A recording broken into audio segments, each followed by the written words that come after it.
I'm Nancy Clifton. We're here at the Chicago Botanic Garden, and it's springtime, so we're talking about container gardening.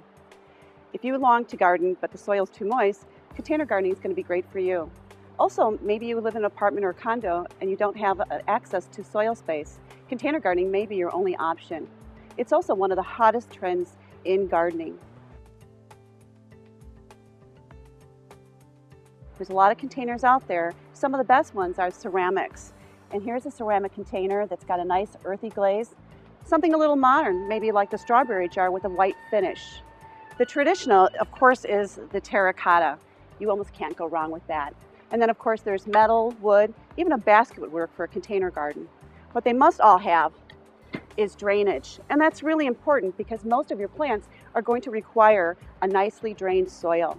Speaking of soils, you won't want to just go out and grab a big shovel full of soil from your garden. You're really going to look to maybe use a bagged potting soil or soilless mix available at your garden centers or nurseries.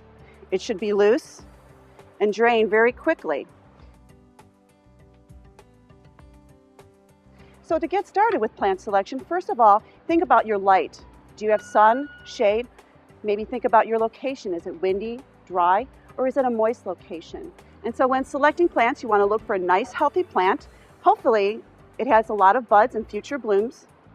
And there's a formula that we use in container gardening called the thriller, filler, and spiller. And that's kind of a fun little term for maybe a thriller or plant that's upright, maybe a filler like this English daisy that's nice and full, and then maybe something cascading like our ivy as kind of our spiller.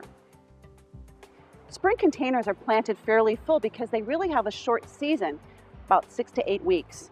You often cannot wait the whole summer for your container to look great. So I like to plant containers nice and full and have them look great to start with. Some other plants that we're going to add some pansies. These are cool season. Great primula, really pretty. This is a double one and it has this great look, almost like a violet. And then you can see I've kind of matched the colors. I'm doing this a very soft muted color, kind of the way a lot of the natural spring shrubs flower in nature. Loosen the roots and push the soil aside. Make room for your next pot. We call this the cram and jam method of planting, where you just put in so much that there's barely room for anything else. But I think that really is one of the things that make a container successful and why everybody oohs and ahs over the containers here at the Botanic Garden. Once I've placed all the plants in the container, I'm going to make sure that I have them where I want them, and then we'll go back and add soil and secure them in the container, covering the soil roots and the crowns of the plant.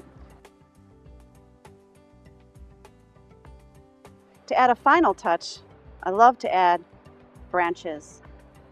And these pussy willows really speak of spring, and you can find these at the garden center, a nursery, or a florist.